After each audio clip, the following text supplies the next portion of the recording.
حیدر حیدر اول آخر حیدر حیدر حیدر شوق کوثر حیدر حیدر حیدر ای مظلوم. ختم ہوئی تو امام فرماتے ہیں کہ اے یزید تو مجھے اجازت دے کہ میں اس منبر پہ جا کر کچھ کہوں. میں ترجمہ میں نے غلط کر دیا. امام نے کہا کہ تو مجھے اجازت دے میں ان لکڑیوں کے انبار پر جا کر کچھ کہوں، کیونکہ منبر تو جب بنتا ہے جب ذکر محمد و آل محمد سے کیا جائے. کہا مجھے اجازت دے کہ میں اس لکڑیوں کے انبار پر جا کر کچھ کہوں، حق بیان کروں، ایسا حق کہ جس میں خدا کی رضائیت بھی موجود ہو اور سننے والے کو ثواب بھی ملے. اور تاریخ گواہ ہے کہ امام کا علمی خطبہ ایسا تھا کہ پورا دربار یزید کے مقابلے ہو گیا. اور اسی طریقے سے جناب سیدہ کا وہ خطبہ جو انہوں نے کوفے و شام میں دیا ہے، ایک خطیب کے لیے بہت ساری شرائط ہوتی ہیں. اگر خطیب حد سے زیادہ بھوکا ہو تو اچھی خطابت نہیں کر سکتا. اگر خطیب حد سے زیادہ پیاسا ہو تو جا کے اچھی خطابت نہیں کر سکتا. اگر خطیب کے کسی بہت ہی عزیز کا انتقال ہو جائے، شہادت ہو جائے، تو اچھی خطابت نہیں کر سکتا. اور اگر خطیب بہت زیادہ تھکا ہوا ہو تو اچھی خطابت نہیں کر سکتا. لیکن جناب سیدہ کبریٰ پر یہ تمام کی تمام مشکلات موجود تھیں، اس کے باوجود دربار یزید میں وہ کلام کیا کہ پورے معاشرے کو تبدیل کر دیا. ان تمام کی تمام شرائط کے باوجود آج 5 محرم ہے اور ان 2 جوانوں پر گریہ کرنا ہے کہ جن کی ماں نے ان کے اوپر گریہ نہیں کیا. روایت کے جملے ہیں کہ جب بھی کسی شہید کو امام لے کر آتے ہیں تو سب سے پہلے جناب زینب جا کے امام کا استقبال کرتی ہیں اور شہید کو لیتی ہیں.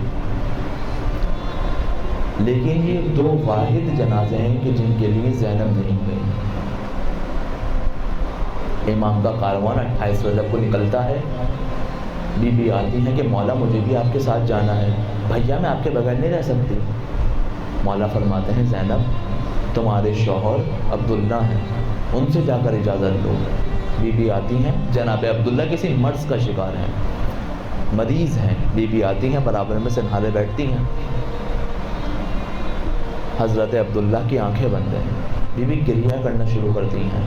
آنسو جیسے ہی حضرت عبداللہ کے ماتھے پر گرتے ہیں بیدار ہوتے ہیں. کہتے ہیں بی بی رونے کا سبب؟ کہا عبداللہ بھیا مدینے کو چھوڑ کر جا رہا ہے اور آپ جانتے ہیں کہ میں بھیا کے بغیر رہ نہیں سکتی. حضرت عبداللہ جانتے ہیں کیا کہتے ہیں؟ کہتے ہیں کہ بی بی آپ جائیں اور میرے ان 2 لال آل محمد کو اپنے ساتھ لے جائیں کہ اگر کبھی حسین پر وقت پڑا تو میری طرف سے ان کو قربان کر دیے گا. ہمراہ نکلے. شب عاشور آتی ہے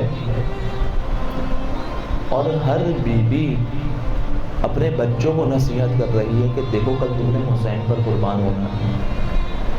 یہ بیوی اپنے دونوں شہزادوں کو لے کر کہتی ہے کہ دیکھو ایسا نہ ہو کہ دوسرے تم پر سبقت کر جائیں اور تم حسین پر شہید نہ ہو. ماں کیسی باتیں کرتی ہیں، ہم مولا پر شہید نہیں ہوئے. دیکھو اگر لڑتے لڑتے پانی کے قریب پہنچ جاؤ تو پانی نہیں پینا، کیونکہ یہاں پر حسین کے بچے پیاسے ہیں. روز عاشور آیا، ایک ایک کر کے سب نے جنگ پر جانا شروع کیا. اب وہ وقت آیا کہ اب حسین کے اپنے اور پیارے باقی ہیں. بی بی دونوں کا ہاتھ پکڑے مولا کی بارگاہ میں لے کے آئے. مولا میرے بچوں کو اجازت ہے. مجھے نہیں معلوم امام حسین کے پاس جب سیدہ زینب آئی ہوں گی تو مولا پہ کیا گزری. مولا نے سر کو جھکایا، کہا بسم اللہ. جیسے ہی یہ 2 جوان میدان جنگ میں اترے ہیں، عمر سعد کہتا ہے کہ عجب محبت ہے بہن کی بھائی سے، اپنے دونوں لال کو حسین پر قربان کر رہی ہے. اب ایک وقت وہ آئے اپنا جا کر تعارف کرواتے ہیں کہ ہم جعفر طیار کے پوتے ہیں اور حیدر کرار کے نوازے ہیں، اور جنگ کرنا شروع کرتے ہیں. تھوڑا ہی وقت گزرتا ہے کہ شدت پیاس اور بھوک سے اور زخموں سے چور ہو کر چھوٹا بھائی گھوڑے سے نیچے آ کر گرتا ہے اور کہتا ہے کہ بھیا میری خبر لو۔ بڑا بھائی برق رفتار سے چھوٹے کے پاس پہنچتا ہے، کہتا ہے بھیا بس کچھ دیر مجھے مہلت دو، میں بھی تمہارے پاس آ رہا ہوں۔ اب تھوڑی ہی دیر گزرتی ہے کہ بڑا بھائی بھی زخموں سے چور، بھوکا بھی ہے اور پیاسا بھی ہے، گھوڑے سے نیچے آ کر گرتا ہے اور صدا دیتا ہے کہ مولا ہمارا آخری سلام قبول کریں۔ مولا فوراً دوڑتے ہوئے آتے ہیں، دونوں لاشوں کو اٹھاتے ہیں اور اگر کیا دیکھتے ہیں کہ دونوں خاک اور خون میں غلطہ ہیں، دونوں کو سینے سے لگاتے ہیں اور خیمے کی طرف آتے ہیں۔ اب وہ بی بی جو ہر جنازے پر سب سے پہلے حسین کے پاس آئی ہے اب یہاں موجود نہیں ہے۔ اب سب نے سمجھا شاید زینب گش کھا کر اپنے خیمے میں گر گئی ہوں گی، لیکن جا کر کیا دیکھا، کہا محمد واپس آ گئے۔ کیا واپس آ گئے بغیر جنگ کیے؟ ارے بی بی آ کر حال تو دیکھیے اپنے بچوں کا۔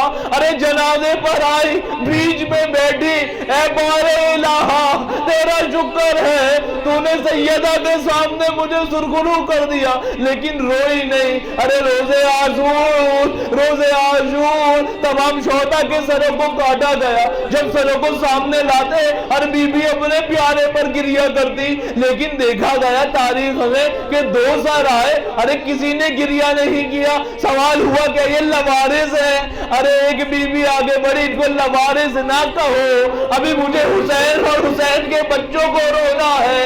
ارے کاروان دوبارہ مدینے پہنچا، اب کاروان دوبارہ مدینے پہنچا۔ عبداللہ نے کہا اے زینب اب بہت وقت ہو گیا، اب گھر آ جائے۔ اب زینب جو ہے نا وہ کربلا میں روئی ہے، ارے زینب نہ کوفے میں روئی ہے، زینب نہ شام میں روئی ہے، لیکن جب واپس مدینے پہنچی ہے اپنے گھر کی دہلیز پر پہنچی ہے، آخر کو تو ہے تو ماہینہ، ارے جیسے ہی گھر میں قدم رکھا ارے اور محمد کے کمرے کی طرف نکال گئی، ارے 2 چھوٹے چھوٹے مسلح بچے ہیں، آ کر بیٹھی، اے میرے اور محمد۔